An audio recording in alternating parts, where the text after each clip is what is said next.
markets, headlines, and breaking news 24 hours a day on Bloomberg Radio, Bloomberg Television, and the Bloomberg Business app. This is a Bloomberg Business Flash. From the Bloomberg Interactive Broker Studio, I'm Lisa Mateo. We've got green on the screen after some more economic data out today. Jobless claims are up for a second week, rising to 229,000, this year's second highest level. Also, the U.S. trade deficit ballooned in April at almost $75 billion. That's the widest trade gap since October of 2022, with imports outpacing exports. Let's break down the market. So we have the NASDAQ, little change, up 10 points at 17,198. We have the Dow, little change, up 20 points at 38,828. And we have the S&P 500, little change, up about a point at 5,355. We'll head over to the bond market. The two-year yield, 4.73%. That's little change. The yield on the 10-year, 4.29%, and that's up 1 basis point.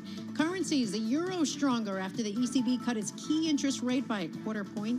ECB President Christine Lagarde spoke at a news conference this morning. Based on our updated assessment of the inflation outlook, the dynamics of underlying inflation, and the strength of monetary policy transmission, it is now appropriate to moderate the degree of monetary policy restriction after 9 months of holding rates steady. All right, we have the euro at 108.78. We have the dollar stronger, Japanese yen weaker. Bitcoin, that's at 71,264. Want to get to 5 below? Their shares down 11%. It cut its sales forecast for the year. It was a tough quarter. It basically stocked up on more of those squishmallows than shoppers wanted. Those are those stuffed animals that the kids love, or I guess did love. I thought you ate them. I thought it was a candy. No, it's a stuffed animal. But what the adults like are the leggings. Lululemon shares, they're up about nearly 3% right now. It raised its full-year profit outlook. They've priced out of my price range. Unfortunately, that is your Bloomberg Business Flash. Paul and John. Well, Lisa, you're not alone. You and Alex Steele, Norma Linda, have said kind of the same thing. Oh, really? Which you like Lululemon. I love them. But they're real expensive. The one pair I have, I love, and I cherish them. And I get a pair on, like, birthday, maybe Mother's Day for those special occasions, but every day, no. Okay. How many pairs do you need? Well, she's in the gym every day. We work out. If you go once a year like me, maybe you can get by with exactly. one. All right, Lisa Mateo, thank you so much for that. We appreciate it. John Tucker sitting in for Alex Steele. I'm Paul Sweeney. We're live here in our Bloomberg Interactive Brokers studio in New York City. We're streaming live on YouTube as well, so check us out there. And Bloomberg Podcast is how you search for us there. As Lisa was just reporting, Lululemon has what Bloomberg First Word is saying. Lululemon jumps on, quote, better than feared 1Q reports. I think the expectations are a little bit low there, but the stock's rallying about 2.5–3% here today. But the shares of Lululemon are down 38% year to date. So let's figure out what's going on there in Lululemon. Again, I'm a big fan, but it's interesting. The stock has really been under pressure. Poonam Goyal, she's a senior U.S. retail analyst for Bloomberg Intelligence. She joins us via Zoom from Princeton, New Jersey. Poonam, what did you see in Lululemon's earnings, and what does it tell you about maybe the retail consumer? Sure. So I think the earnings are better than expected because while we do see slowing growth at Lululemon, where it's decelerating from the mid-teens to low double digits near 10%, there is concern that is that because of a slower macro and the fact that Lululemon is losing out to competition, Alo Yoga, etc. We discovered that part of that is true, but part of that is not true. And I think that's why investors have a little more confidence.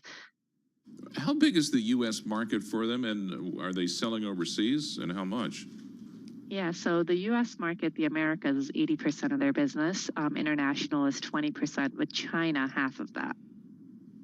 And is demand picking up or slowing in China, or is it new to the Lululemon market?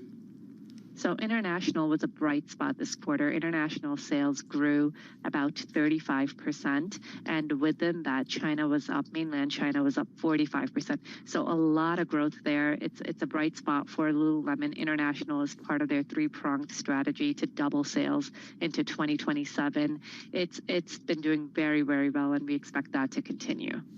All right. So, and folks, if you want the best research on the street on Lululemon, just go to BI Go, and you can find Poonam's research there. And I'm looking at your research here, Poonam. You're talking about, when you talk about that doubling sales to $12.5 billion, by 2026, the company, and you're saying strong international growth. Okay, I get that. Men's growth? Talk to us about Lululemon and men's. I mean, it's just not John and I don't know where to go with this. Do real men go to Lululemon? Exactly. Is what he's asking.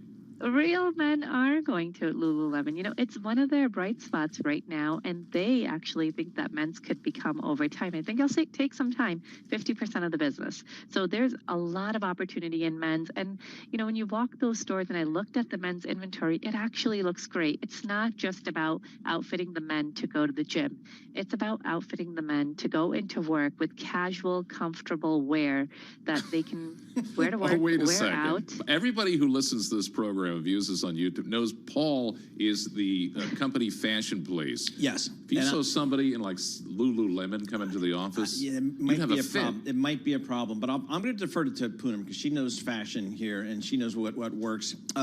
So if I'm Lululemon, talk to us just about what they're saying about the consumer out there, Poonam.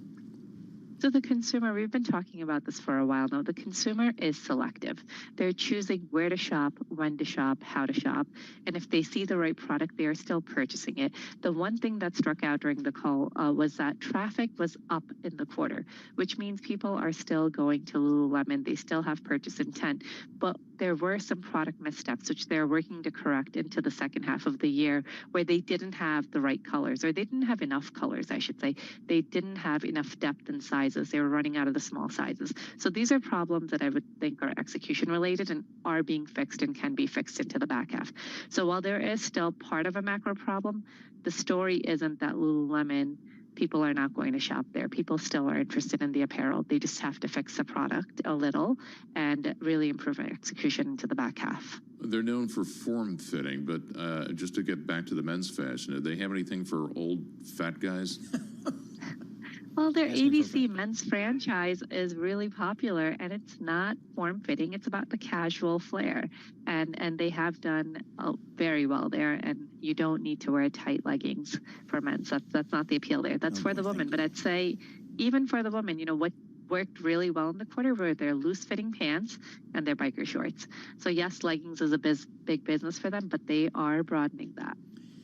Hey, let's switch gears just a little bit. I saw it yesterday, reporting in the Wall Street Journal, Poonam. Dollar Tree is mulling the potential sale spinoff of Family Dollar. What is going on with the dollar stores here? I would have thought that if a part of the consumer market is weak in the lower end economically, that perhaps that would be good for the dollar stores. But what's going on there?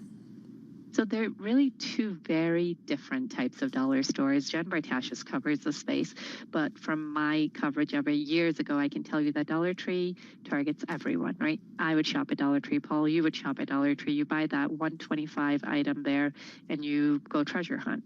But a Family Dollar customer, that's their principal discount store. That is where they buy their groceries. That is where they buy their day-to-day needs. So as that customer's wallet is being stretched, that business does come into more pressure. I got to tell you my Dollar Tree story. Yeah. I bought a loaf of bread. I brought it to the counter, and the cashier said, "Sir, you don't want that." You don't want that. Look it up. Apparently, they had some sort of rat problem. I didn't know about it. Food at the dollar stores. All right, Poonam, thank you so much for joining us there. Poonam Goyal, Senior U.S. E-commerce and Retail Analyst, Bloomberg Intelligence. Give us a breakdown on Lululemon. Again, some better than feared results. They actually lifted their guidance a little bit here. So some good news there for Lululemon. Stock's up about 2.5%, but it's down pretty big this year. Concerns about growth there. Red headline, John, crossing the Bloomberg terminal. ECB officials, they all but rule out a July cut. But September remains unclear. I look at the euro. The euro's up just slightly here, 1.088. But it feels like the ECB and maybe some other central banks might be a little bit ahead of the Federal Reserve. Well, they just cut rates, announced the cut with Christine Lagarde in their meeting today. But she left kind of unclear. It's like what the future. She wasn't going to commit to a future path of what they intend to do. All right. So ECB officials now saying, you know, officials all but rule out a July cut, with September still unclear. So we'll stay on top of that again. The euro, again, pretty steady here. Looking at the markets, S&P 500 up about only 3 points here, so no real movement there. Same for the Dow, same for the NASDAQ. So the index is right across the board, pretty steady. Yields just a bump higher, about 2 basis points on your 10-year Treasury, 4.29%. I'm going to call out WTI crude oil. It's been moving over the last couple of weeks. It's up about 0.6%. We're at $74.59. This is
your company news headlines on Bloomberg Radio.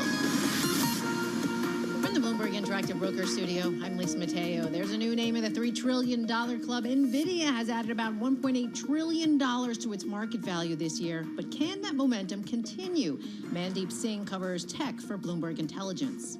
I mean, it's huge in terms of what a chip maker can accomplish. And, we thought back in the day Intel was the best prime for such a feat, but NVIDIA clearly has taken the charge and they're executing to perfection. Look, it's hard to dispute when you are growing at that scale, $100 billion in data center revenue, expected to do $200 billion in the next 3 years. Well, NVIDIA has now surpassed Apple and trails only Microsoft as the most valuable company in the world. But Bloomberg's Jess Menton says the iPhone maker is still worth watching. It's had quite an about face because after hitting those highs back in December, it entered a correction in March, meaning it dropped more than 10% from that all-time high. But from its April 19th low, it's rallied over 20% in that span. Apple shares now down about 0.1%. To earnings we go. We have shares of J.M. Smucker. They are higher this morning. They're up about 5%. Fourth quarter adjusted EPS beat estimates. And a big drop for big retailer Big Lots. Their shares are down more than 20%. The company reported comparable sales for the first quarter that missed estimates. And the battle over Paramount continues. Sources say John Paul DeJuria, he's the co-founder of Patron Tequila, Paul Mitchell Hair Products. He's now making a bid with a group of investors. We have Paramount. They're down about 0.2%. To American Airlines we go, where flight attendants in the union have rejected an offer for an immediate 17% pay raise. We have American Airlines. They're down about 0.3%. That is your company news at this hour. I'm Lisa Mateo, and this is Bloomberg. This is Bloomberg Intelligence with Alex Steele and Paul Sweeney on Bloomberg Radio. All right, folks, looking at these equity indexes, pretty much no change whatsoever. Pretty flat day here. We've got the jobs data coming in tomorrow. That'll have an impact on these markets likely. Yields slightly higher. The 10-year Treasury now sitting right at 4.30% on your 10-year. On the commodities front, we'll call that WTI crude oil up about 0.6%, $74.55, reversing probably 4 or 5 days of downward trading on the WTI crude and the global energy space. With our news in New York City, here's Michael Barr. Thank you very much, Paul, John, and Lisa. While marking the 80th anniversary of the D-Day invasion at the American Cemetery in Normandy, France, President Biden delivered remarks reflecting on the legacy of that day. He used his speech to compare the current war in Ukraine with the fight against the Nazis years ago. We know the dark forces that these heroes fought against 80 years ago. They never fade. Aggression and greed, the desire to dominate and control, to change borders by force, these are perennial. The struggle between a dictatorship and freedom is unending. President Biden said Vladimir Putin is a tyrant bent on domination. On its fourth major test flight, the SpaceX's mega rocket was a success. Starship and its Super Heavy booster lifted off from SpaceX's facility in southern Texas early this morning before a controlled splash in the Indian Ocean about an hour later. We get more from Bloomberg's Ed Ludlow. The Starship spacecraft touched down in the Indian Ocean. It was basically a controlled splash or a controlled dunk. Earlier, the Super Heavy booster, the actual kind of rocket part that sent the combined system into orbit, had a controlled splashdown in the Gulf of Mexico. Bloomberg's Ed Ludlow. SpaceX's Starship is billed as the most powerful rocket ever created. It is key to the company and Elon Musk's ambitions of sending cargo and people to destinations like the moon and eventually Mars. The New York architect accused of murdering 4 women and leaving their bodies near Long Island's Gilgo Beach has been accused in the deaths of 2 more women. Rex Heuermann was charged this morning in the murders of Jessica Taylor and Sandra Costilla. The charges come just days after police finished new searches of Heuermann's home. Heuermann maintains that he is innocent. Global news 24 hours a day and whenever you want it with Bloomberg News Now. I'm Michael Barr, and this is Bloomberg. Paul, John, Lisa. All right, we appreciate that. Michael Barr, thank you so much. Hey, John, you found an article on the Bloomberg terminal here about absent teachers? Yeah, and they focus in particular on one county, Clark County in Nevada. That's Las Vegas, right? This Las Vegas, because the reason the focus is there in particular, because it's one of the few places that actually reports teacher absences. So they employ a small army of teachers, 17,000 positions, in fact. Wow. But on an average day, this is last year, the latest period for which stats are available, nearly a quarter of them were not in class. Wow. Since returning from virtual education during the pandemic. Teacher attendance there and statewide has sunk to the lowest in more than a decade. This is all the data that's compiled by the Nevada Department of Education. And it's not just there, it's a problem that's gotten worse across the country, from East Coast school districts in New York and Connecticut to Chicago. On any given day, as many as 10% of teachers don't actually make it to the classroom. This, according to the staffing firm Kelly Services.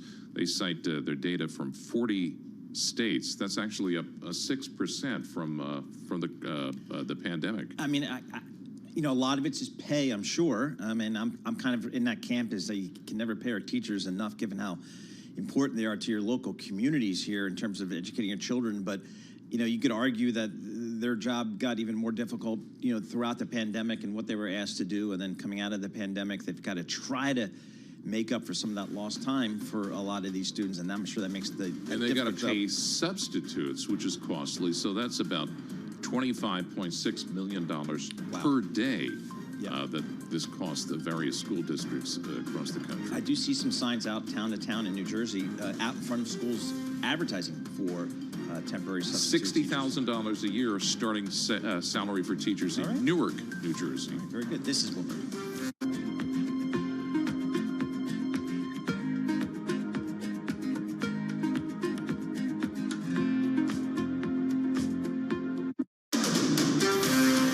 This is Bloomberg Intelligence with Alex Steele and Paul Sweeney. The real outperformance has been the U.S. corporate high yield. Are the companies lean enough? Have they trimmed all the fat? The semiconductor business is a really cyclical business. Breaking market headlines and corporate news from across the globe. Do investors like the M&A that we've seen? These are two big-time blue-chip companies. The window between the peak and cut changing super fast. Bloomberg Intelligence with Alex Steele and Paul Sweeney on Bloomberg Radio.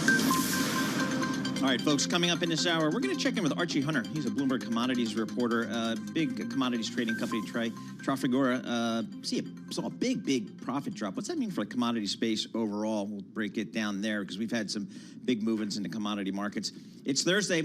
That means we talk to Barry Ritholtz, and we never have any idea what we're going to talk to him about, but it's always interesting, so I'll just leave it at that. Norman Chen, CEO of the Asian American Foundation, he's going to talk to us about innovation in his core business going forward.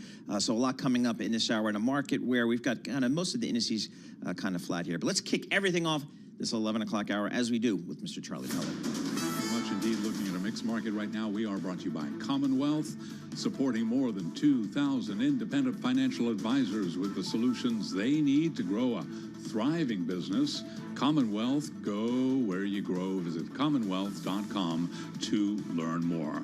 Decidedly mixed market right now. Little changed on the S&P, but lower by a point right to the numbers 53.52 on the S&P. We've got the Dow up 39, holding on to a gain of 0.1%, while NASDAQ, the composite index, lower by 10, a drop there of just about 0.1%. 10-year 4.30%, the 2-year 4.73%. Spot gold up $10 the ounce to $23.65, up 0.4%, and West Texas Intermediate crude up 0.9%, 74.72 for a barrel of WTI. On the eve of the U.S. payrolls report, Wall Street is wading through a slew of data. Jobless claims topped estimates, while U.S. labor costs increased by less than previously reported, and the trade deficit widened. The European Central Bank, meanwhile, delivered the interest rate reduction it has been flagging for months. Here's ECB President Christine Lagarde in remarks broadcast on Bloomberg Radio. The Governing Council today decided to lower the three key ECB interest rates by 25 basis points. Based on our updated assessment of the inflation outlook, the dynamics of underlying inflation, and the strength of monetary policy transmission, it is now appropriate to moderate the degree of monetary policy restriction after 9 months of holding rates steady. The decision begins to roll back the unprecedented barrage of hikes deployed to quell the Eurozone's worst ever spike in prices. NVIDIA lower now by 0.6%, just below that $3 trillion market cap. Also keeping an eye on Lululemon shares after earnings up by about 4%. Recapping stocks mix, the Dow higher, NASDAQ little changed, up less than 0.5 point. S&P flat on the day as well, down by 0.5 point. I'm Charlie Pelleton. That is a Bloomberg Business Flash. Hey, Charlie Pella, thank you so much. We appreciate that. John Tucker sitting in for Alex Steele. I'm Paul Sweeney. We are live here in our Bloomberg Interactive Broker studio. We're streaming live on YouTube as well, so you can head over to youtube.com and search Bloomberg Podcast to find out a little bit more here. Looking at the markets, as Charlie was just mentioning, not a lot going on. Red headline across the screen. John, you tell me what we should do with this. Danish central bank cuts key rate to 3.35% from 3.6%. This is a bank that doesn't follow the quarter percentage point rule. Or no, but I'm going to guess for most of our listeners and viewers, not a big deal. But it's more evidence that central banks worldwide are cutting, and it leads to the narrative that worldwide sovereign bonds keep surging ahead, at least in price, driving the yields lower. So it's a lower yield environment out there. That's, I guess, the reason. I mean, for me, the Danish central bank, when it moves, doesn't mean a whole lot to me. But again, as you mentioned, John, it's just another central bank around the world is starting to ease, and it kind of begs the bigger question for a lot of folks is what does that mean for the U.S. Federal Reserve? So we'll pass that along. Danish central bank cutting rates as well as the ECB today. So that seems to be a theme here. Let's check out what's happening in the markets. We do that with Nora Melinda. She is the equities reporter for Bloomberg News. She joins us live here in our Bloomberg Interactive Broker studio. Nora, what are you looking at? Well, the same thing that everyone's been talking about all morning. Everyone's got their eyes on NVIDIA, as we've been talking about a little bit earlier. So now we did see this stock hit a record high this morning, but it has reversed its gains, now down about 0.7%. Now, this is the very last day that investors could be piling in ahead of that 10-for-1 stock split that we have coming into effect before trading on Monday. And now, in order to be qualified for that split, you have to be a shareholder today. So we are seeing lots of movement when we look at that company, and especially as we think about this more broadly ahead of stock market, stock splits, you often see these big gains before the stock takes a bit of a breather here. Yeah, it's a $1,200, $1,215 stock right now. Explain to everybody in simplest terms, a stock split is intended to make it more affordable to the masses? I mean, definitely, especially as you try to appeal to, say, retail traders and people who actually want to have some ownership in a company. It gives them a sense of accessibility for people who may not be able to afford that large number that you just said. It makes it, it comes down a little bit so that more people can hop in the market and get some play. All right, what else you got for us? Well, I'm looking at Kava. And as we know, Kava again? We said, what is it? Yes. Okay, so think of it like Chipotle. Okay, this is the restaurant thing, in my which opinion, not as good. All right, but you're saying I should probably check it out, though. I mean, if you want to. Okay. Don't ask me about that one. But we do know that Kava went public about a year ago, and it's up about 300% over that time period. And per a recent filing, its largest shareholder, Artol, said that it plans to sell 3 million of its shares. So we are seeing shares of Kava slipping as much as 7.3%. But the company is still up more than 100% year to date. I mean, as I said, this kind of reminds me of Chipotle, and especially, a lot of people are, the whole social media trend of people boycotting Chipotle. What kind of food is it? I mean, I think it's Mediterranean, if I'm not mistaken. So, this kind of situation where you come in, you can build your own bowl, different wraps, that sort of thing, like a fast, casual restaurant there. Is it cheap or expensive? In Virginia, I thought it was relatively affordable. I couldn't tell you what it's like here in New York City. Haven't been. All right, John, maybe we'll do that. Let's just go to the food town and get the ingredients and mix them in a bowl. We can make it ourselves, right? Yeah. Exactly. I don't know. There's one on the walk to Penn Station, which I will do today. Okay. Maybe I'll stop in and check it out. You're going to give us reviews. Okay. Anything else happening? I mean, I'm watching Robinhood. Okay. So this stock is actually up today. It's rising as much as 6.4%. That's the highest intraday since 2021. Now, this is coming after news that it's acquiring the European cryptocurrency exchange Bitstamp for $200 million. It's really planning to broaden its exposure outside of the U.S. And so this deal should close in the first half of next year. But as we remember, this is still just a month after the SEC warned of it taking action against its crypto business. So really interesting news coming out this morning. I haven't even been following the crypto space. Bitcoin. Yeah. 71,404 per token. Wow. I mean, and the volatility remains there. It is as volatile as it's ever been. It's not a meme stock, but it's been all over the place. Nora, thanks so much for joining us. Nora Melinda, she covers all the equities for us for Bloomberg News. You know, John, on Wall Street, I think it's important to know what you don't know. And I'll tell you what, my entire career, I don't know commodities. I can't figure that stuff out. The only thing I remember about, well, you know, there's oil, but like copper, they call it Dr. Copper because it's considered the only commodity that has a PhD in economics, and copper has been soaring lately. Yep, exactly. I'm just looking at That's the extent of my knowledge. Oh, here's the extent of my knowledge is BCOM, BCOM, the Bloomberg Commodities Index.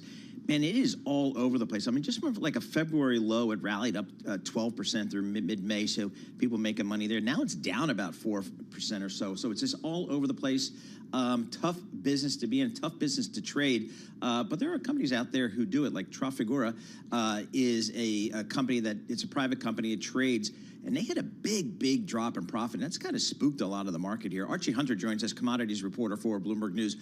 Archie, thanks so much for joining us here on Zoom from London. Can you tell us who this company is, what do they do, and why are we paying attention to it? Because it's getting a lot of readership on the Bloomberg terminal. Sure. Well, firstly, thanks for having me on. Look, Trafigura is one of the biggest, what we call independent traders of commodities. So, you know, it's not like, say, an oil major or a mining company that might have its own trading arm. These guys are mainly asset light. They trade everything from oil to metals and some sort of gas and LNG products as well. Look, it's a big drop-off. It's still a huge profit as far as the sector goes. Look, the commodity trading industry is coming out of, and perhaps what this signals is the trading industry is coming out of like a real boom time where COVID-19 and then the sort of Russian invasion of Ukraine really sort of supersized volatility, especially in the energy space. That's starting to peter out. You know, we're still getting big moves. I think you've seen some big moves on gas and oil over the past couple of days. But, you know, it's really not as extreme as it was over the past few years. And as a result, you know, whilst this is still a really big number historically for a company like Trafigura, you know, there's been a big drop-off since this time last year. So I don't need to cry for commodities traders at this point.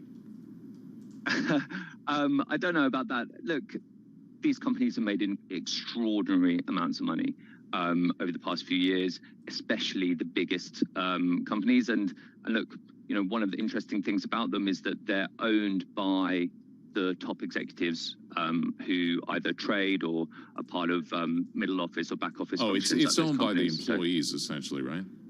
Yeah, exactly. So look, these companies have paid out big dividends, big share buybacks to those shareholders over the past few years. You know, they're still doing that, right? Look, Trafigura paid out, I think it was over 600 million in the way that it reimburses its shareholders over the first half. So that's still a lot of money for the roughly 1,400 people. So relatively few people who hold stock in the company. So if I'm one of the executives there and I've really cleaned up, I'm just going to pack up and go live on an island somewhere, right? Yeah, I mean, you and I might think that, but look, there's definitely some movement happening in the sector.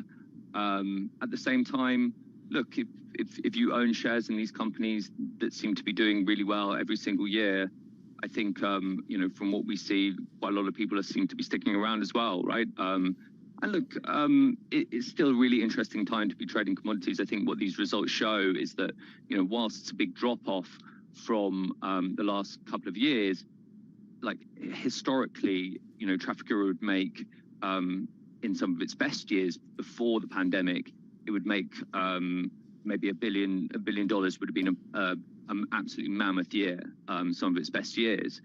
So, you know, the company made that in half a year, which just goes to show, you know, whilst it's not absolutely mammoth, as we have seen, it's still very big and people are still making a lot of money. Archie, I don't know anything about this company, Trafigura, primarily because it's a private company. A, where is it based? And B, why isn't it public?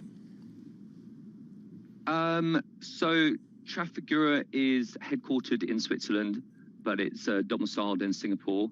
A lot of these commodity trading companies are very global in their reach, but can be domiciled in various different jurisdictions. Why isn't it public?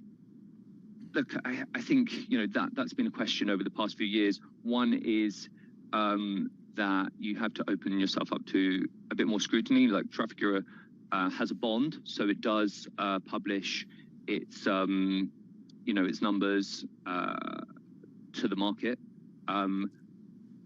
But I think these people have been doing very well by owning the company themselves. Why would they need to raise more equity potentially?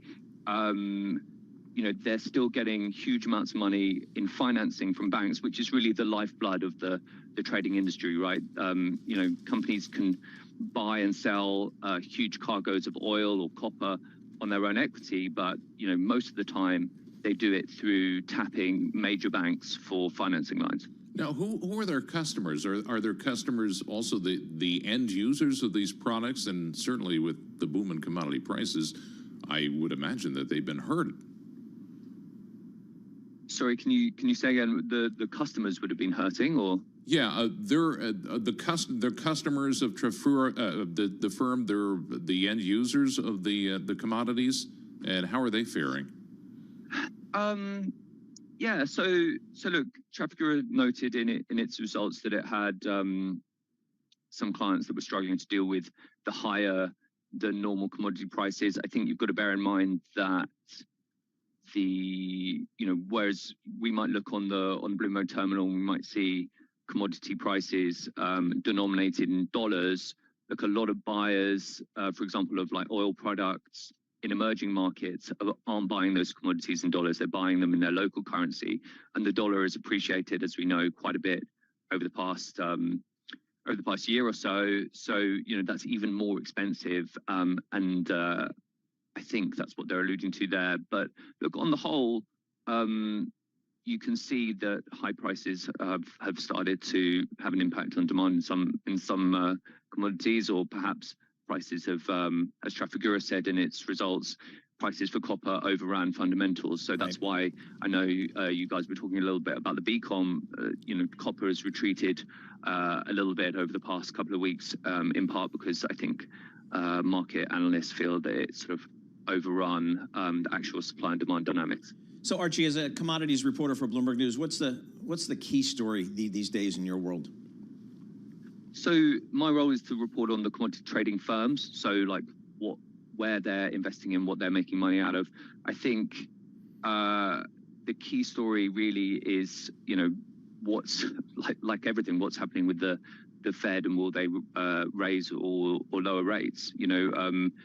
Commodities trading companies buy barrels of oil or cargoes of soybeans using bank money at sort of index-linked interest rates, right? So for the sector, it's been a tough time due to higher interest rates, and quite a few banks over the past, I would say, sort of 5 to 10 years have exited the sector. It's not necessarily a risky sector to be in, but there can be some problems sometimes. So a few banks have stepped away, and look, as a result, look, higher interest rates, lower availability of credit makes trading quite difficult. Probably not for the biggest of the big guys like Trafigura, but certainly for smaller to medium-sized players, that definitely eats into their margins. Right. All right, Archie, thanks so much for joining us. Archie Hunter, he's a commodities reporter for Bloomberg News, joining us via Zoom from London here. Trafigura, privately held company trading, a big commodity trader, posting a big drop in profits, but as Archie was reporting, still making a lot of money trading commodities, and commodities continue to be, even if you just look at the BCom index, that's a Bloomberg Commodities Index showing lots of volatility across the commodity space. And as John has mentioned, one of the stories that we've been talking about a lot for probably the last year or so has been copper and how that's been moving, and in part due to some of the demands for AI and some of the electric vehicle issues here. So copper's been a big mover. I'm looking at just gold here on the commodities front, up another 0.7%, $2,371 for gold, continuing its climb higher. WTI crude oil up 1.5% today, a nice move higher after some weakness. Now just above $75 a barrel for WTI crude. We're going to have more coming up. Barry Ritholtz, founder of Ritholtz Wealth Management. He's going to join us in a few moments, and we're just going to wax poetic about these markets.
Markets, headlines, and breaking news 24 hours a day on Bloomberg Radio, Bloomberg Television, and the Bloomberg Business app. This is a Bloomberg Business Flash.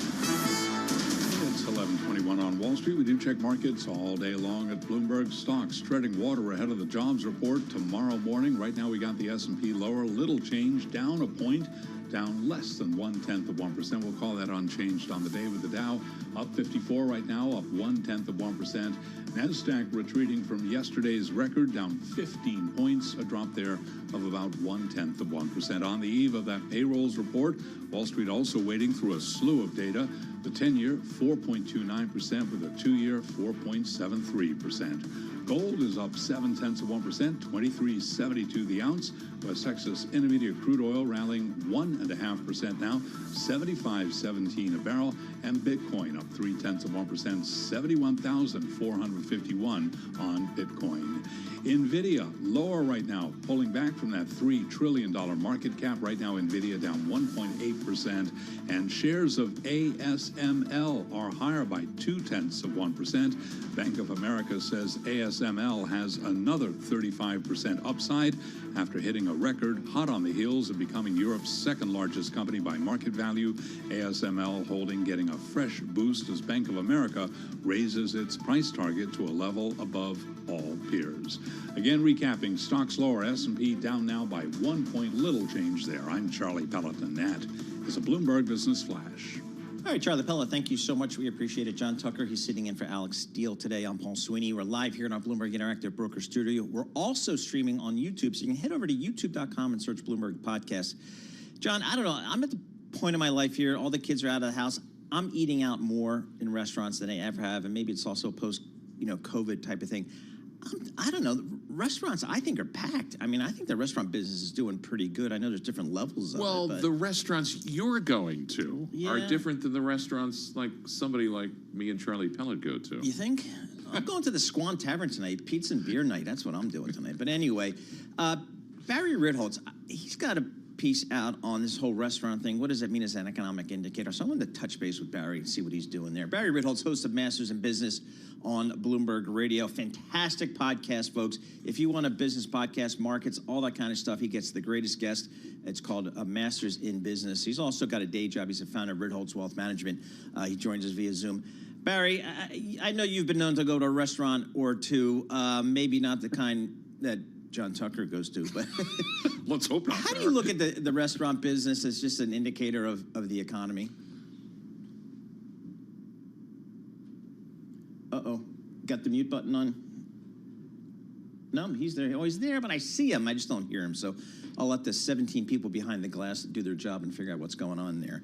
But again, I think it's... How about that? All right, there we go, Barry.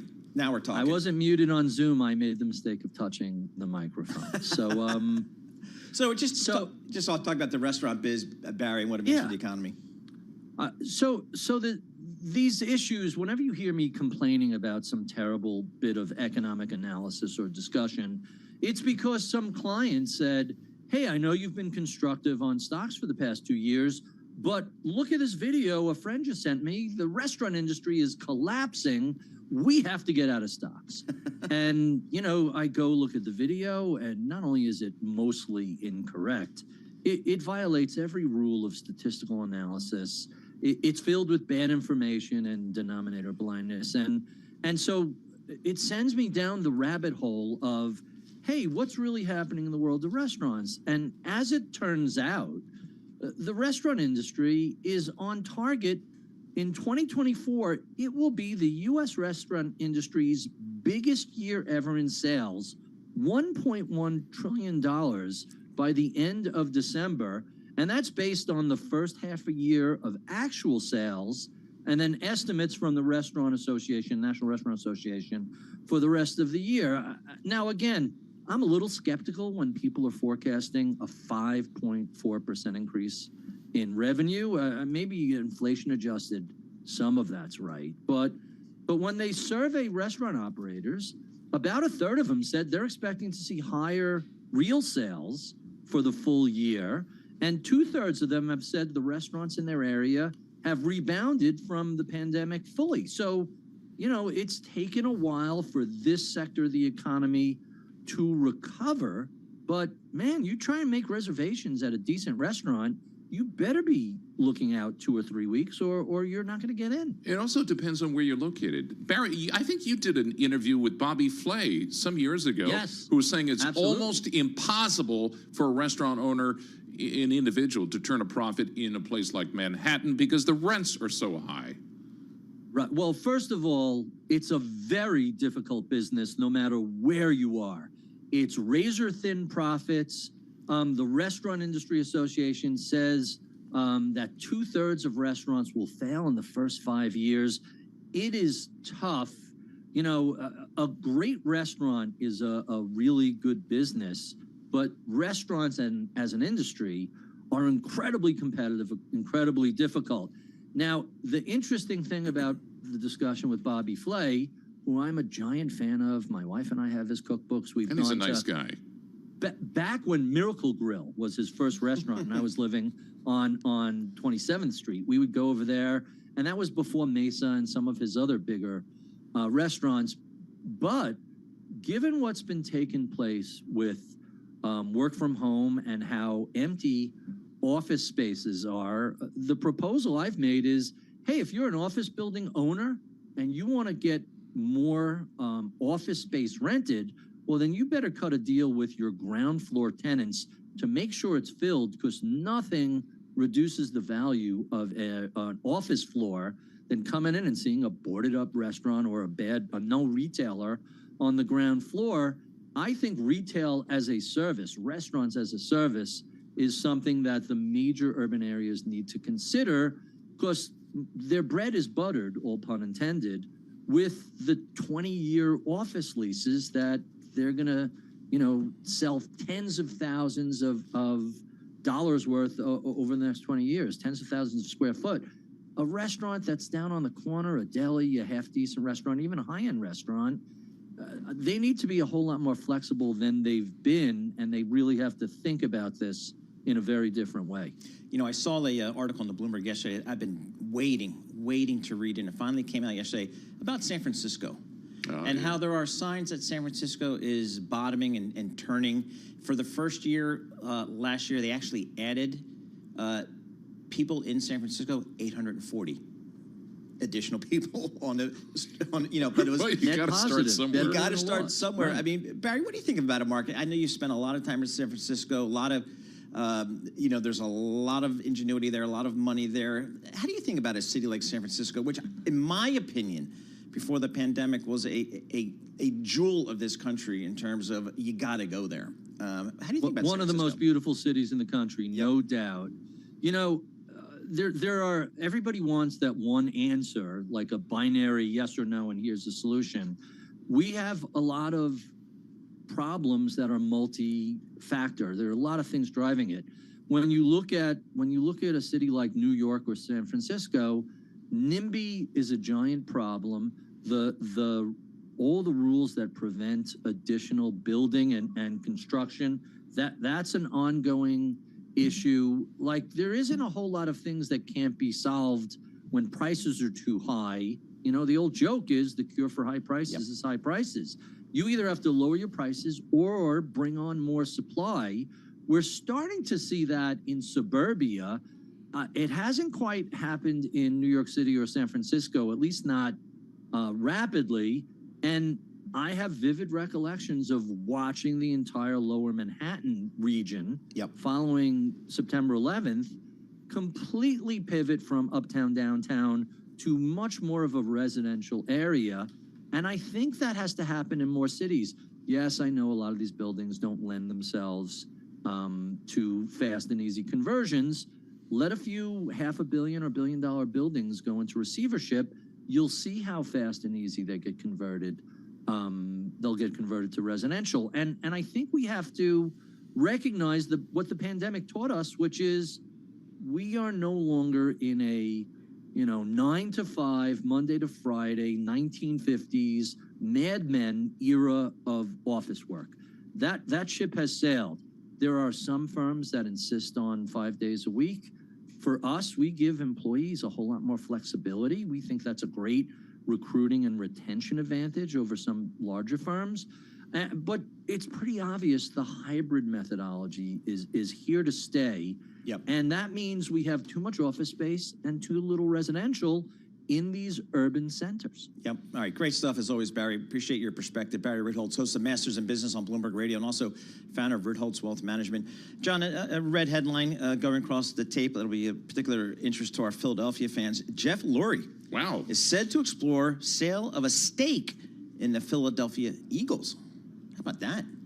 For what reason? To make money? Yeah, I would think so. I mean, what we've all learned over the decades is you'd never lose money on your value of your franchise. You may not make money every year. Now, is he the sole owner at this point? I don't know. I think he's certainly the majority owner. I don't know if but he's talking about selling a stake.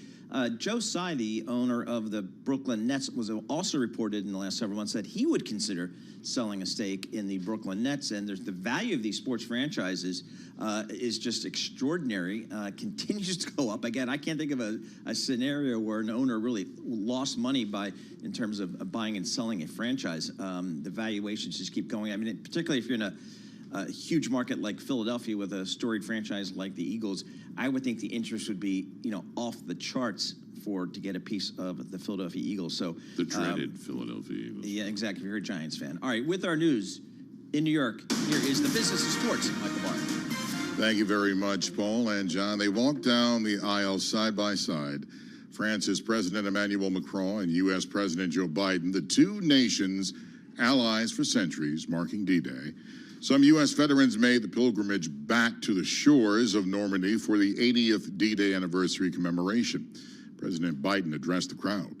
On behalf of the American people and as Commander-in-Chief, it's the highest honor to be able to salute you here in Normandy once more. All of you, God love you. The D-Day invasion is credited with turning the course of the war over to an eventual ally of victory in World War II. Earlier, King Charles spoke. Let us pray such sacrifice need never be made again. And let us commit to carrying forward their resounding message. It was King Charles's first major address since his cancer diagnosis. Hunter Biden's sister-in-law is testifying on the fourth day of his trial in federal court in Delaware on charges of illegally purchasing and possessing a gun while abusing or being addicted to drugs. Hallie Biden is the widow of his brother Beau. After Beau's death, prosecutors argue Hallie Biden found the gun in Hunter's truck in 2018 and tossed it in a dumpster. According to court documents, Hunter texted her, "Are you insane?" Hallie Biden wrote back, "Check yourself into local rehab, Hunter. This has all got to stop." The competition in the space industry is on full display today. Both Boeing and SpaceX have missions underway. Boeing's Starliner capsule and a crew of 2 is closing in on the International Space Station. This morning, SpaceX launched a rocket for an hour-long test flight that ended with a successful splashdown. Global news 24 hours a day and whenever you want it with Bloomberg News Now.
markets, headlines, and breaking news 24 hours a day on Bloomberg Radio, Bloomberg Television, and the Bloomberg Business app. This is a Bloomberg Business Flash.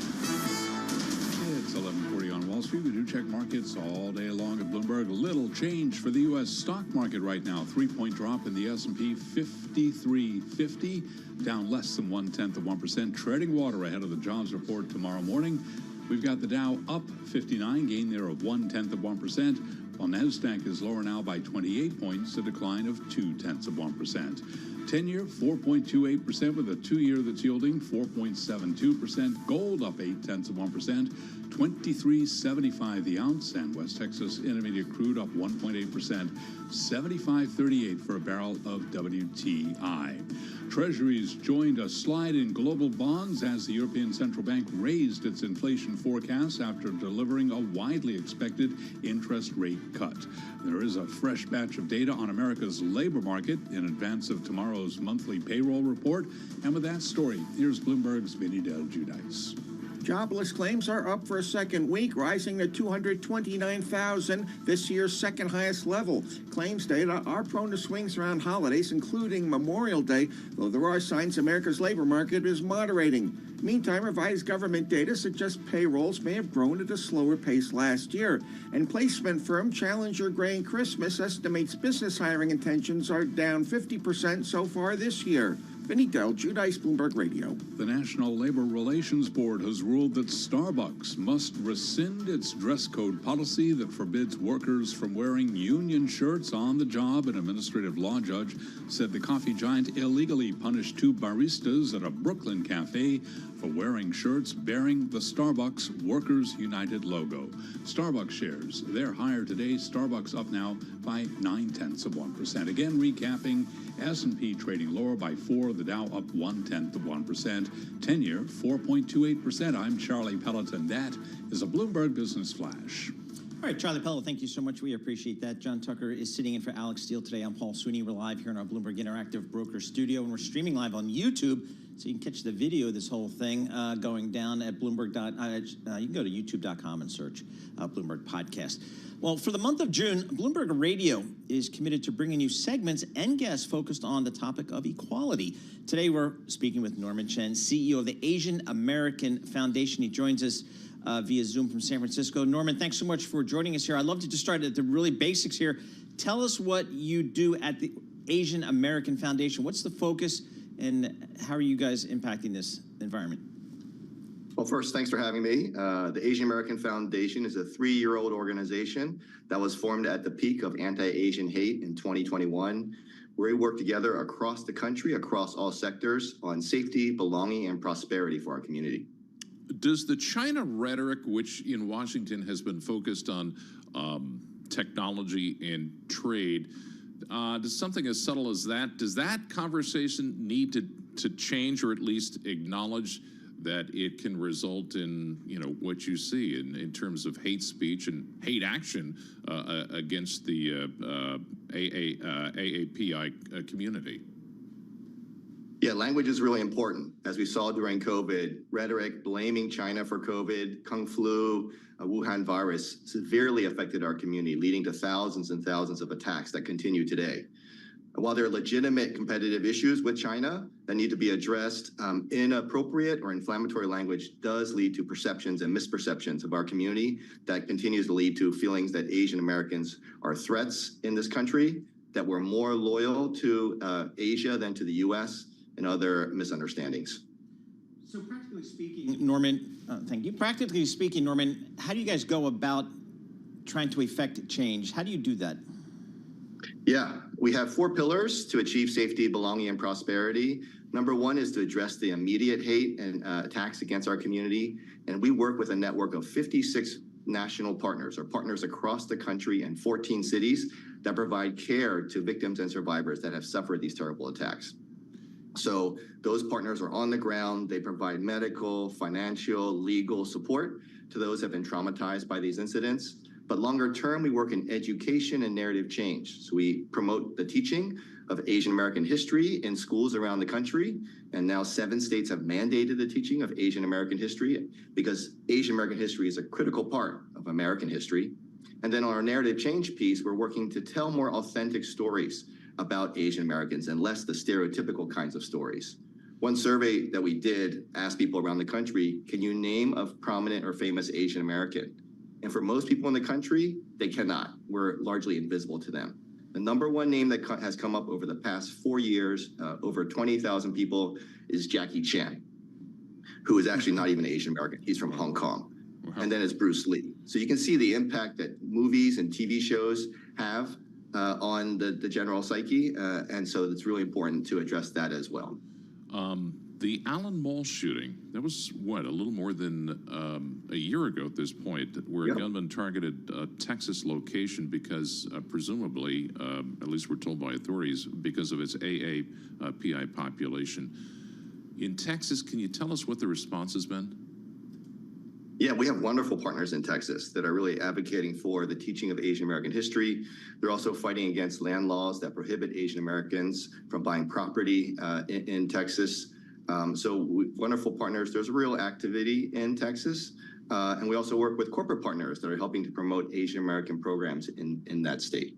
Yeah, you mentioned the property, but I believe there was also a bill in Georgia that I think had the backing of Governor Brian Kemp that would ban Asian foreign nationals, Chinese foreign nationals from owning property in the state. Can you give us an update on that? Yeah, there's legislation in multiple states around the country. Unfortunately, there's been fear-mongering, as you pointed to earlier, that people who are Chinese nationals shouldn't own property, and they're trying to focus it around certain, military or sensitive institutions. While there are legitimate national security issues that need to be addressed, this perception that Asian buyers, Chinese buyers are potentially a threat really affects the market, so that realtors in these markets now are afraid or hesitant to bring on Asian buyers.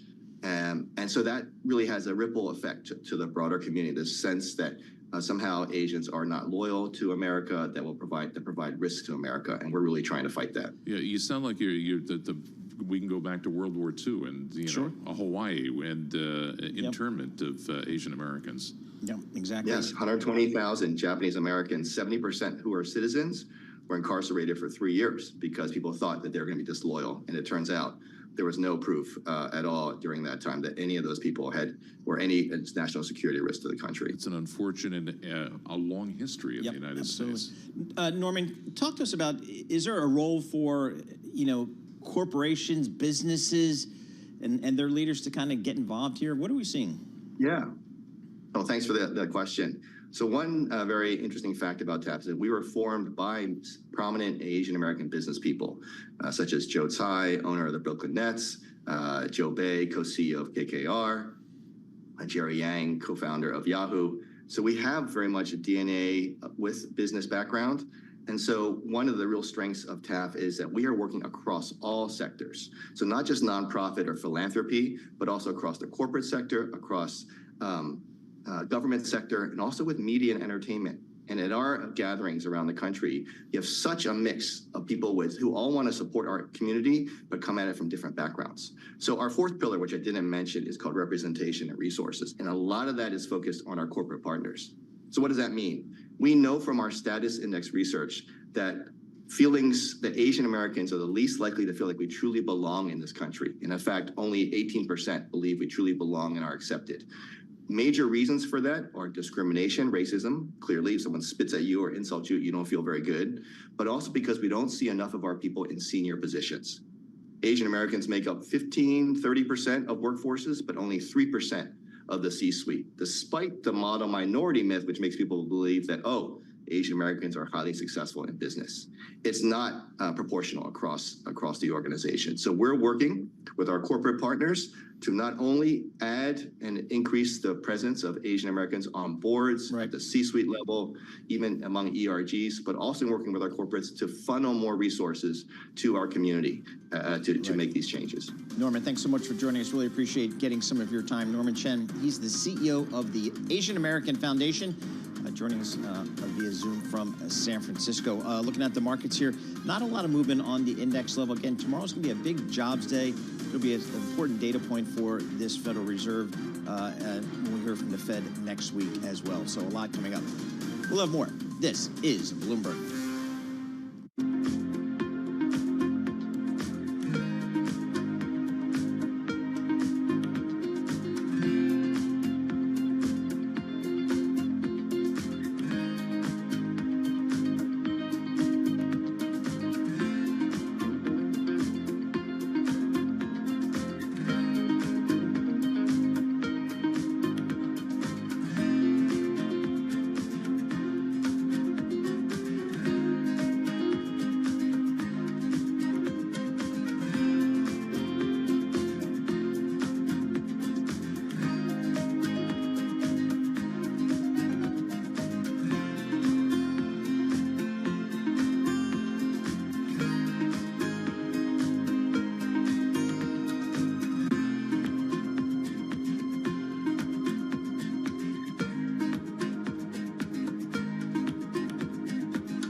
as it hit $3 trillion yesterday in market cap, joining Microsoft and Apple in that club. Microsoft, NVIDIA, and Apple combined are now worth more than China's stock market. So just how important is this milestone for NVIDIA?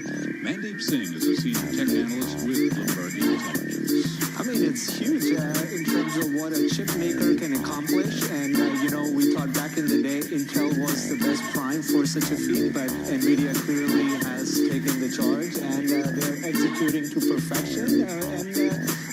It's hard to dispute when you are growing at that scale, $100 billion in data center revenue, expected to do $200 billion in the next 3 years. And today you do have NVIDIA shares trading lower. They are down 1.4% and just below $3 trillion today. By the way, this stock year to date up 144%.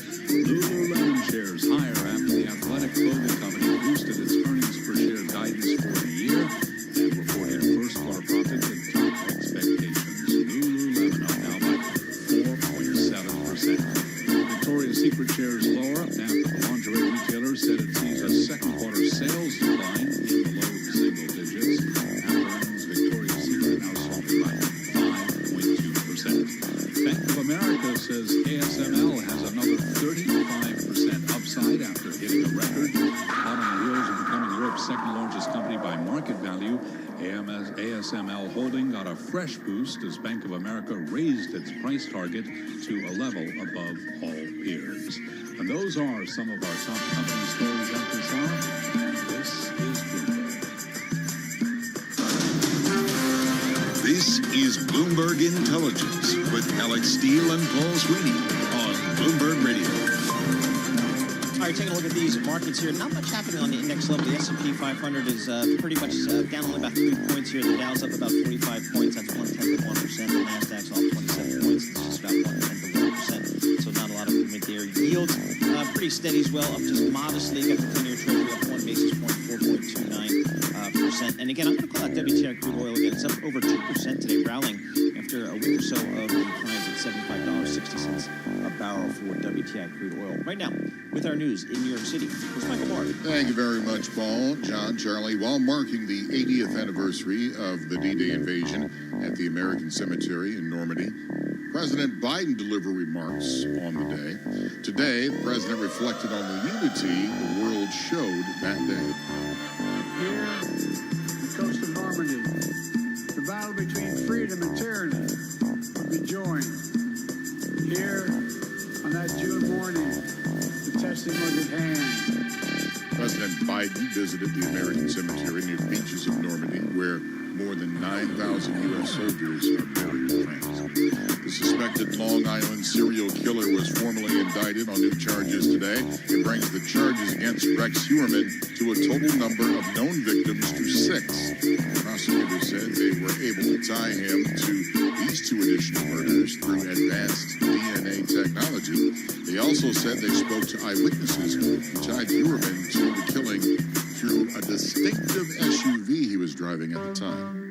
10 weeks after the collapse of Baltimore's Francis Scott Key Bridge, salvage crews have successfully removed the final large steel truss segment blocking the 700-foot wide channel. Bloomberg's Amy Morris has an update from Washington.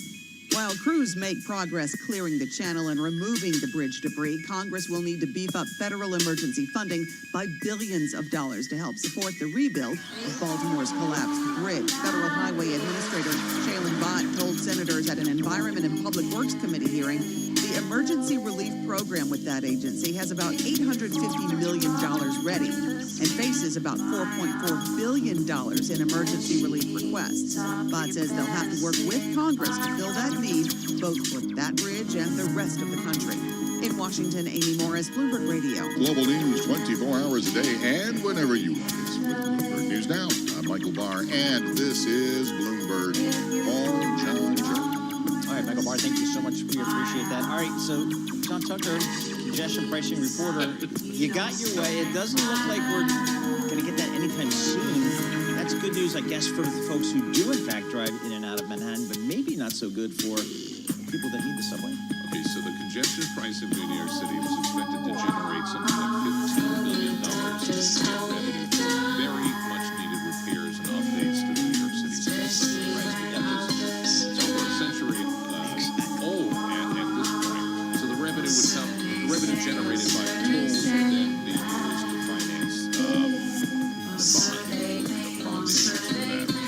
Manning ran the story on the Bloomberg. Without the new revenue, the MTA is at risk of postponing signal upgrades, accessibility projects, extending the Second Avenue subway to Harlem, vital repair work that keeps the biggest U.S. transit system running, and it is the lifeblood of the city.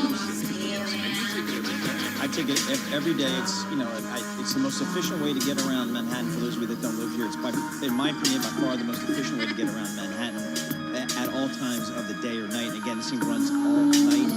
You don't do that in other parts of the world. So the subway system is unique. It's arguably one of the most valuable assets of this greater city and for life in the city. But the fact is, as John mentioned, it's 100 years old plus. It needs a lot of work, not just the year-to-year maintenance, but some capital programs that need to be done here, as John was just mentioning. And the real question for, and it's been like this for a long time, where do you get that money? And the MTA has spent, when they had a contract, about $500 million toll readers. What are you going to do with those things? What are you going to do with those now? I mean, it's amazing technology, and it's there. It's everywhere all over Manhattan. I don't know what it's a big issue for that. Right now, Balance of Power with Joe Matthew. That is next from Washington, D.C.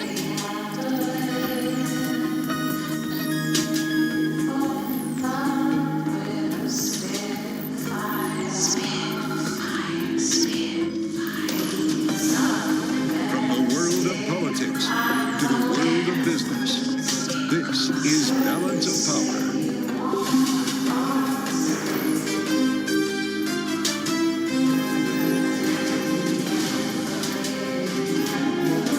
Live from Washington, D.C. Joe Biden warns of threats to democracy from the American cemetery in Normandy. Welcome to the fastest show in politics as the president takes part today in ceremonies marking the 80th anniversary of the D-Day invasion. We'll discuss it, a special conversation ahead with Garrett Graff, the historian and journalist with us now, the man behind the new book, When the Sea Came Alive.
Donald Trump, not by name. But his remarks at the American Cemetery earlier today, Colville-sur-Mer, were a remarkable ceremony unfolding with American veterans, a century old, who are sitting in wheelchairs. The first part of the day today, wrapped in blankets, it was cold outside. To see President Biden, to see President Macron, to see the king. President Biden did have a message to those who were not named. Here's what he said. America's unique ability to bring countries together is an undeniable source of our strength and our power. Isolation was not the answer 80 years ago and is not the answer today. Remarkable outside of the speech, and we can talk about this when we're with Garrett Bradley with our panel, but to see the ceremony unfold with the President of the United States, the Commander-in-Chief there in person, the President of France, bestowing great honor, French Legion, on each veteran who was there. They introduced themselves to each individual and kissed and hugged them. Truly emotional movement. I'm glad that we can have Garrett Bradley because he's a historian and journalist. He's been reporting in Washington for a long time, but he's in great together. When the sea came alive, oral history of D-Day is why we are together. Garrett, it's great to have you. I welcome you back to Bloomberg. Before we get into some of the stories that you heard, absolutely, the significance of this night, as I just described, to see these two presidents with 100-year-old veterans, many of whom are marking the last anniversary of D-Day, but they will have the opportunity to, with only a couple of thousand left on this planet. How important was that ceremony this morning? Yeah, I think that that's the poignant undertone of all of this remembrances of D-Day, is that this is a moment when we're also marking the final passing of that greatest generation, the generation that won World War II, saved Western democracy for us. And that this is a moment where, in ways that you were talking about, we're going to reflect a lot, not just on leaders, but what they did to freedom and democracy years ago, but just how willing we are in this generation to fight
anniversary carried out at a time when democracy has probably never seemed as fragile at any other D-Day anniversary. This is, there's a land war going on in Europe.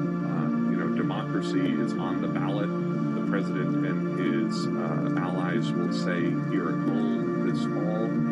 And, I think that there's a real question of, is America, is the West, are the allies from World War II as willing to fight for democracy now as that generation was then? Well, that's a big question. You essentially asked that in a great op-ed, guest essay in the New York Times. Garrett writes, across the next few months, we'll be hearing a lot of argument about what America is and isn't. There's a simpler answer to that question than many would like to admit. What we'll fight for is who we are. And as we look ahead, we must decide if we're still as willing today to fight for democracy as the generation who stormed Normandy was 80 years ago. I only have a minute left, Garrett. Will Joe Biden channel Ronald Reagan and the boys of Point to Hawk when he speaks tomorrow? I think his hope is to do that. I think the White House sees this as an incredibly important moment for setting the stakes of, not just our national politics, but the geopolitics of the world at this moment. And what better way to kick that off by honoring, that small group of living survivors who made it back to Normandy to remind us of the human cost of defending democracy. I want to congratulate you on this important project, Garrett. I'd love for you to come and see us sometime in the studio. Garrett Graff, author of When the Sea Came Alive, an oral history of D-Day. Thank you for being part of our coverage. I'm Joe Matthew in Washington. We're just getting started here on the fastest show in politics. We'll bring you that speech from Joe Biden tomorrow in France, and a lot more ahead on Balance of Power. This is Bloomberg.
conflicts have no consequences for the world's most powerful and prosperous nation.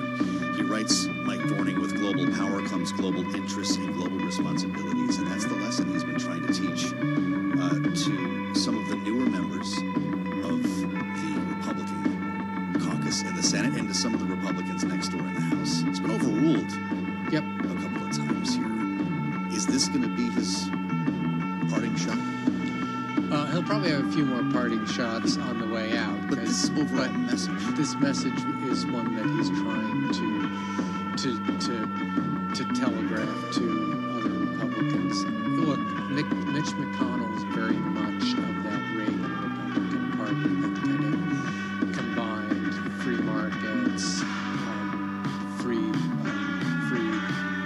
America, and a strong national defense, our place in the world, combating the Soviet bloc at the time.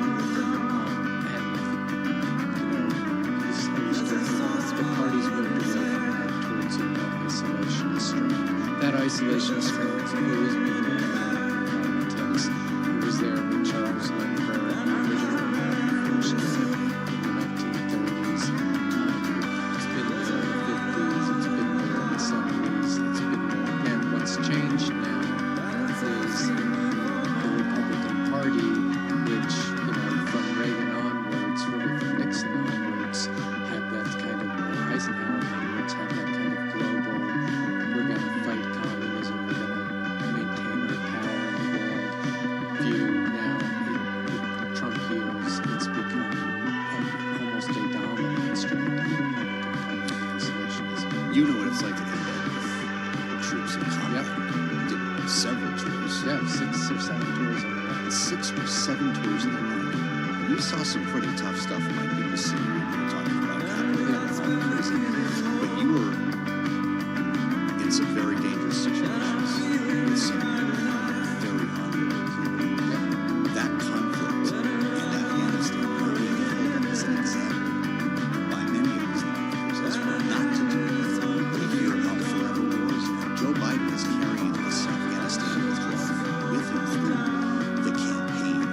And you have a lot of perspective on the way for those conflicts has changed over time as Oh yeah, I mean that has probably been one of the big reasons the Republican Party has changed. It's sort of the rejection of the Bush years foreign policy perspective, where some in the Republican Party believe that they took the interventionism too far. And there's nothing like being on the ground with soldiers to see that all this foreign policy stuff, it really turns into bullets and blood and people crying over dead children and American soldiers wounded and in many cases disabled because of what's going on. And certainly Joe Biden was one of the people inside the Obama administration that was arguing unsuccessfully for quicker withdrawal from Iraq and particularly Afghanistan. Once he got to be president, he was able to do that. He also had a son who was deployed. Yeah, had a son who was deployed there. Another thing we have now is our members of Congress who are recent combat vets are not combat vets of World War II or the Korean War, but they're shaped more by Iraq and Afghanistan. And it's tough if you were a soldier because you're invested in that, and some people, that investment comes into, I fought there, so it must be right. I don't want the sacrifices to be in vain. But other people can react strongly. Hey, I saw buddies get hurt, and I feel like it was for nothing because we were troops left Afghanistan, and then I fought fires. That's pretty tough. So that is definitely something that is mattering both for the voting public and the actual lawmakers. You really need this whole country to understand. Yeah, and Reagan was someone whose view of the world was shaped by World War II, as were most of the leaders of the Republican Party at the time. McConnell is from a different generation. His view of the world was shaped, even though he grew up after World War II. It was still a period of American history where the World War II lessons dominated and really clashed with Soviet communism. That's right. So quite a culture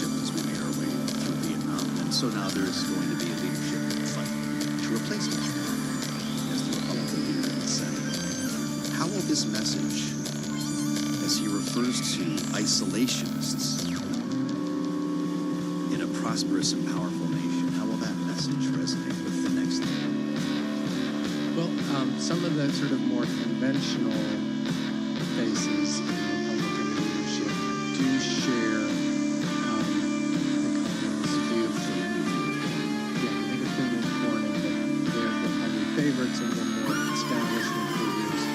They do share McConnell's views about engagement in the world, and actually also McConnell's views to be more friendly to open trade in the world, as well as military strength in the world. But then you have this populist group in the Republican Party, which likely will be stronger after the Senate elections. So more of the people who are coming out are more populist strong, and those people will have not as much committed to this sort of building to potential Cold War kind of world. Enter Rick Scott, the senator from Florida. Hard to tell if he actually wants this job, some other motivation. There are a lot of reasons to run for things in Washington. What's his Has he been forced to disclose this? I mean, he's closely associated with Donald Trump. Yeah. And I suspect that he'll do something. And I don't think he's someone who is as rooted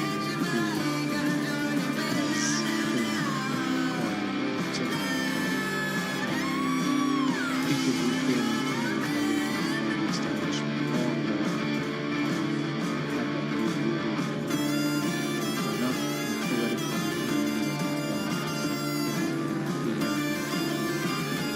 Pretty remarkable.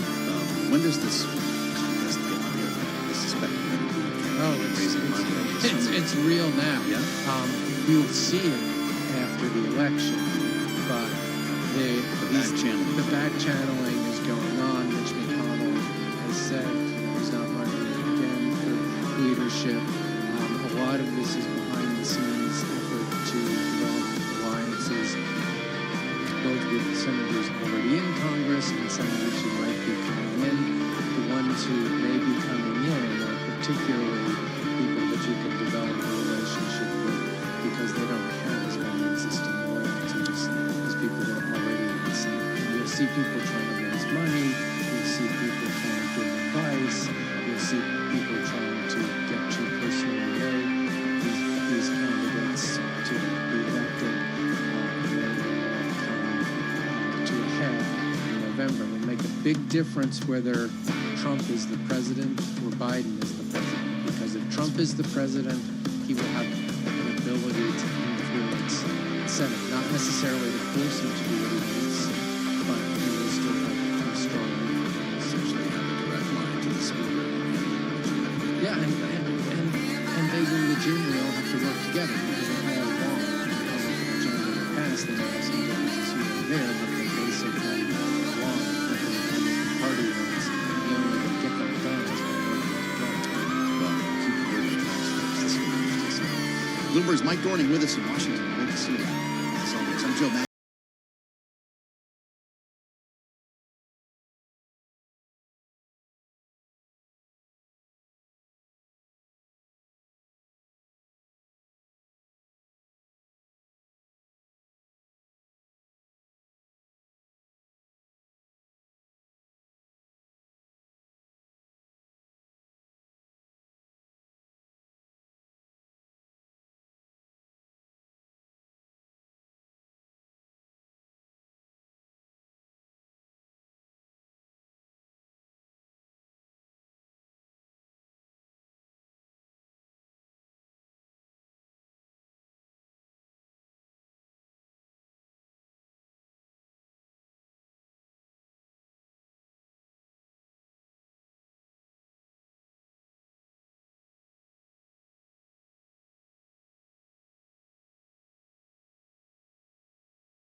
that he is on the top of my short list, not that it matters, but I do think he is a very attractive candidate to Donald Trump because of his wealth, because of his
not too far away in Virginia.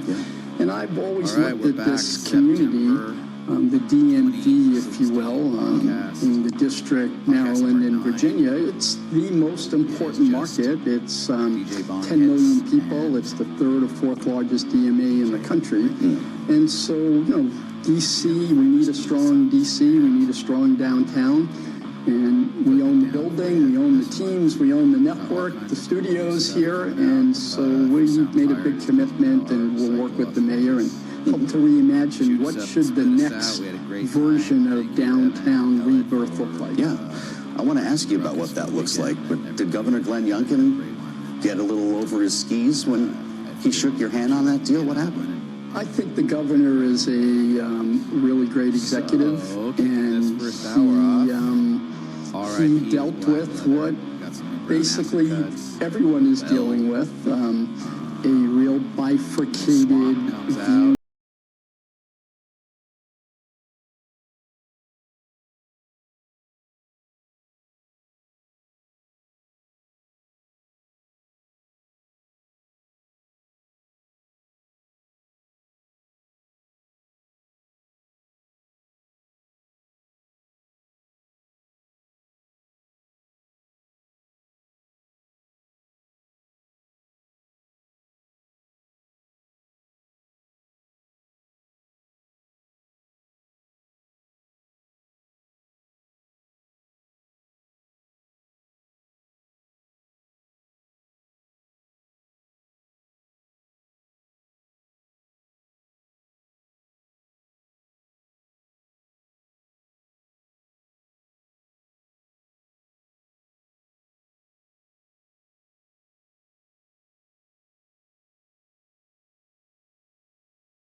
to me, say 10 years from now, I'm at home watching a Wizards game on my headset, gambling at the same time. Is that the future?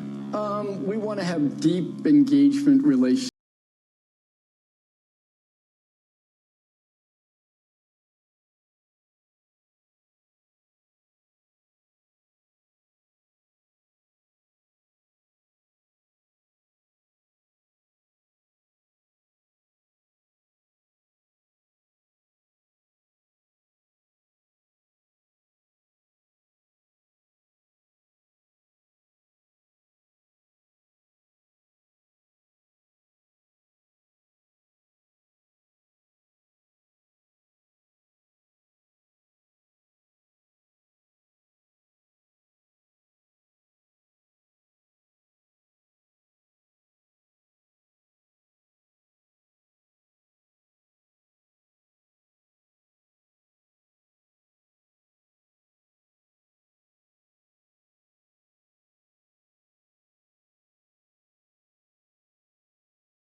right. We've raised the bar for you. I think you'll go and come back and say, how come they can do that? Let's do the next one of these in your studio. Well, we'd love to do that. We're invested here, obviously, and we're here to stay in downtown Washington. And I'm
pretty extraordinary in the history of the American space industry.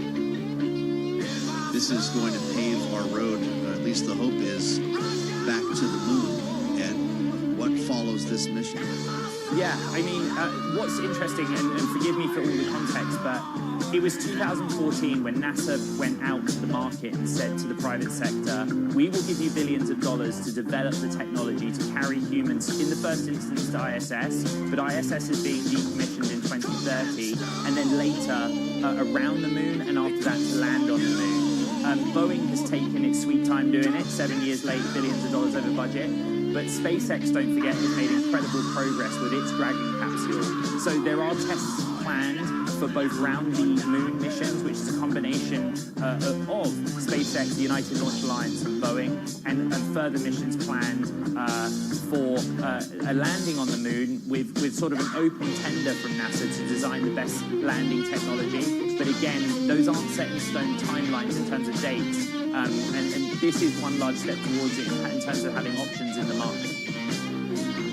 This is fascinating as Boeing tries to reassert itself, I guess in this case, as a force and a competitor against SpaceX. Why has this been so troubled and so many attempts to get the Starliner off the ground? It's very interesting. You know, SpaceX controls the entirety of the stacks. They design and build the propulsion system. They design and build the capsule, and it's their control teams at SpaceX that handle the mission on NASA's behalf. The Boeing Starliner system works completely differently. It's a coalition of forces in the sense that Boeing designs the Starliner technology and the software that powers it. It's the United Launch Alliance, that sort of historic JV between Boeing, Lockheed Martin, and the Atlas V rocket system that gets it in space. But it's actually NASA's control teams that manage the mission rather than, say, Boeing staff.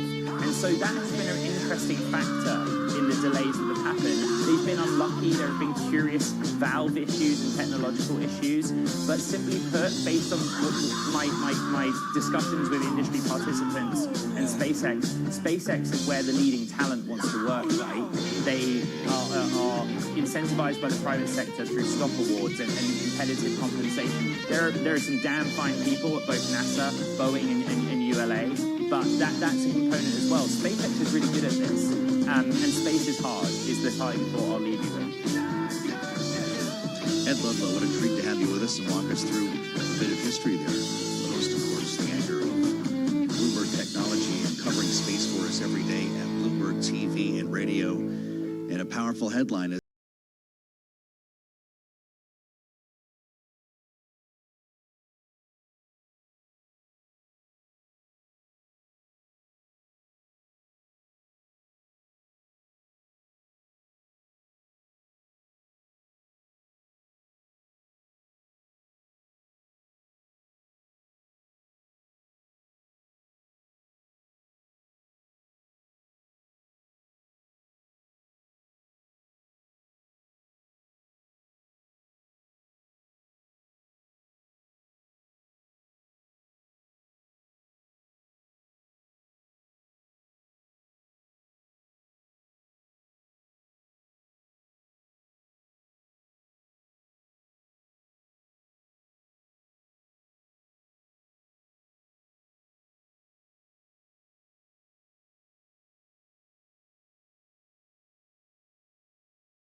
Bibi, who he's known for more than 3 decades since he was a junior senator in his 40s. We are seeing some surprise from the Israeli prime minister. Some of that has to do with how the Israeli government is made up. It's a parliamentary system, and there's a lot of, like in the coalition, the ruling coalition, there is strife over this deal, whether there should be a ceasefire, what kind of deal they want. So the contours of it are muddied just within Israel, and then you're trying to go and talk abroad and openly. At the same time, you're dealing with Hamas and what they want out of this deal. Remarkable. Then Bill Burns, the CIA director, is dispatched back to the region, which gave some folks hope. That tends to lead to things when Bill Burns is at the table. What are you hearing, though, about the timeline, the amount of patience that the White House is going to have? It sounds like the ball is in Netanyahu's court. Hamas has made some comments showing their hand a little bit, that there are contours of this deal, there are parts here that do make sense to them. Biden is in Europe right now. He goes back to Europe next week for the G7. He's trying to project strength, but we really just need to see what Netanyahu wants to do. So far, the comments that he's made kind of show that he is more interested in a prolonged conflict, but he hasn't stated unequivocally what he wants to do next. How are you getting to this on the podcast? We're getting to this with, we spoke to the Israel bureau chief for Bloomberg, White House correspondent Justin Sink, trying to find out what is going on inside the White House, inside the Israeli parliament, the Knesset, and why there are so many domestic concerns on each side that spill out into this global conflict. Fantastic. I'm looking forward to this. And you got Sync on a microphone? You're going to have to tell me how you pulled that off. It's a great Big Take DC podcast. It drops today. Subscribe on Apple, Spotify, and all the same places you do your podcast stuff. So thank you. We have this conversation every week to remind you when the show drops. And I want to add the voice now of Jane Harmon. What a great opportunity to focus on geopolitics on this 80th anniversary of the D-Day invasion. Chair of the Commission on the National Defense Strategy, President Emerita for the Woodrow Wilson Center. Jane, it's great to see you. Thank you so much for joining us here. We're talking about Israel. We're talking about Ukraine, both of which are in the air as the president addressed this very important ceremony earlier today. The politics of the moment are hard to ignore, aren't they? Very hard to ignore, but let's not lose what happened earlier today. Let's just linger there for 1 minute. It was so moving to see the president of France present the Légion d'honneur awards to the surviving soldiers who not only stood haltingly, but one of them even saluted. I can't tell you how many people must have shed tears over that. It was a moment of unity, and it was a salute to American leadership with partners and allies. Let's not forget that. Ukraine was part of the president's speech, and boy, oh boy, his commitments to stick with it in Ukraine mattered a lot. On to Israel. I think the U.S. is trying to lead. I think the deal is a good deal. I don't know whether Biden mentioned it too soon or not, but I think today was also the deadline that Benny Gantz, a member of the war coalition, but not a member of Bibi Netanyahu's party, said was his deadline for pulling out of the coalition. I'm guessing, and I don't think we have to talk about it live on TV. I'm guessing that a lot is going on behind the scenes to try to figure out a way forward where Bibi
sources tell Bloomberg the U.S. is opening antitrust investigations into two of the world's most valuable companies, Microsoft and NVIDIA, over their dominance of the rapidly emerging field of artificial intelligence.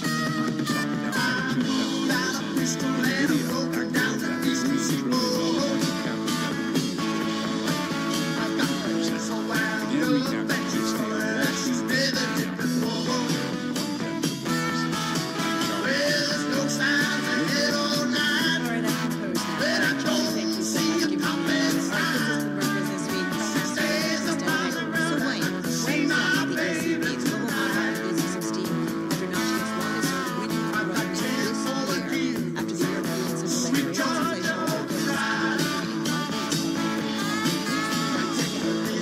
Again, recap Tuesday on Wall Street. Officials led by President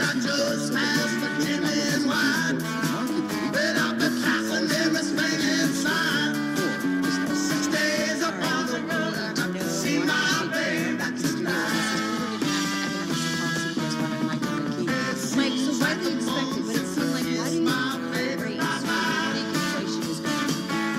Well, they cover a couple of things. One, they think that inflation path has become clear, that they can make these revised forecasts with confidence going to happen over the long run. Inflation is looking down the market. The other thing they point out is that the real rate as inflation comes down goes up. So the argument today from the ECB management was that they are basically just keeping policy as tight as it was because inflation's come down a lot. Even though they cut rates, the restraint on the economy has gone up because real rates are up. Okay. Well, it makes sense to me. This is a debate that Paul Krugman was waiting to do it in the New York Times. It's behind the curve because the ECB did it. You're going to have people on both sides arguing. Kind of the bottom line is 25 basis points is going to make a difference. It's a bit more about the psychology of the markets and how they think and what's going to happen in the future. The ECB today, Christine Lagarde, was very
But if this difference holds, it would be one of the biggest revisions in the payrolls data that we've seen. For example, last year there was a lot of concern about a big downward revision in payroll of the previous year.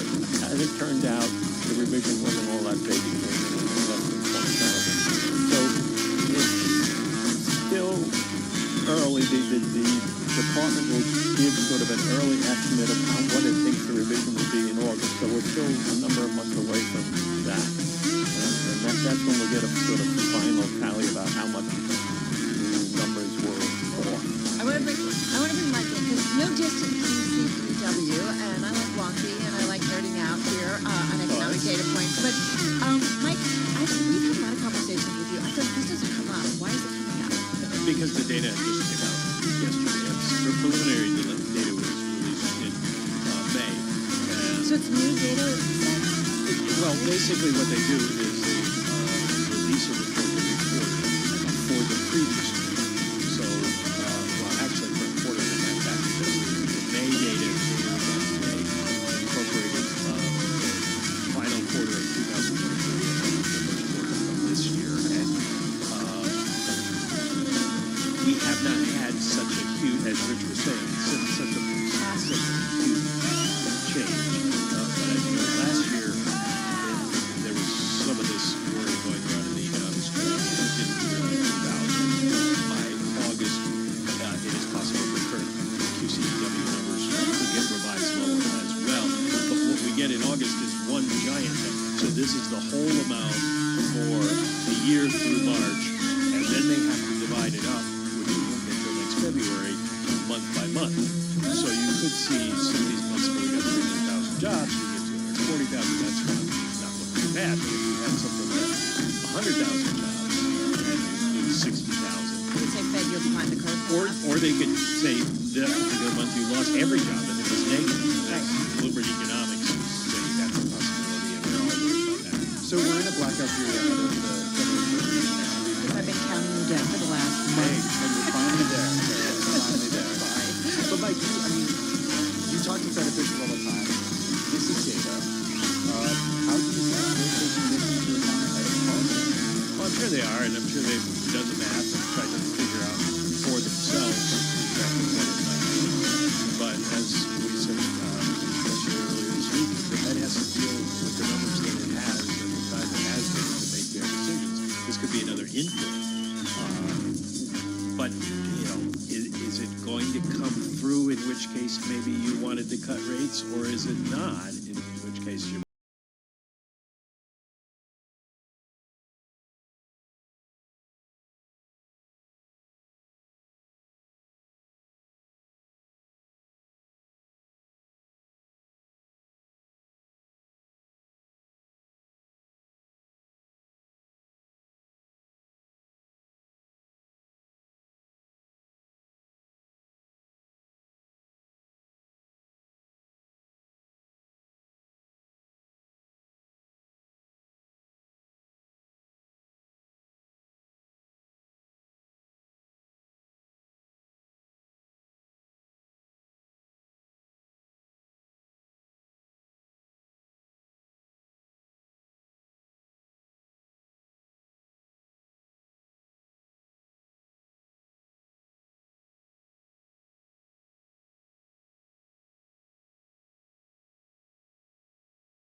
directly to the IRS on their unemployment insurance taxes, that they might not want to, if they have undocumented workers on their payroll, they might not want to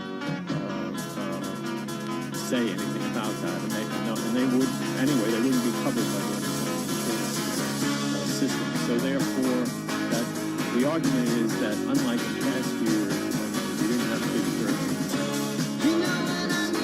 these QCEW data basically understated what the true level is. But that, that's open to debate, and it's yet another thing that the Fed does. Right, it's like kind of conflicting. Rich, thank you so much. Really appreciate your reporting. Rich Miller, economics reporter at Bloomberg News, joining us there in our Washington, D.C. bureau. Rich, thank you. We do have one question right before we go, because we kind of tease up. We're going to get into congestion pricing. We bring that up in the news at the very end. Are there different points of views? But, what is the economic story against congestion pricing? It's very weird.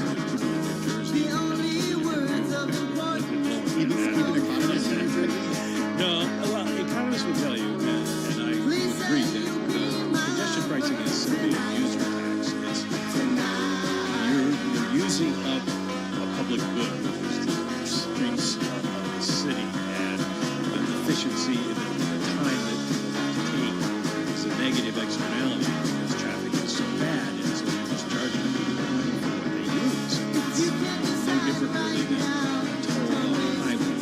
They use the highway, so it's to maintain. I don't have a position on the amount of charges, $15 to 16th Street, because I haven't looked deeply into the math that went into that. But we do know that it's been tried in South Carolina. So they're trying to blunt it in both cases. There's a lot of complaining about the cost of here and it's for the traffic.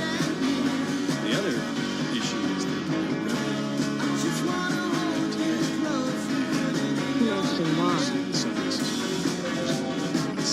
it needs all the help it can get, and so where's that money now coming from? They have some bonds and some repairs and things like that. Well, there was some reporting yesterday from our team that said that New York City businesses, that would be a different type of tax.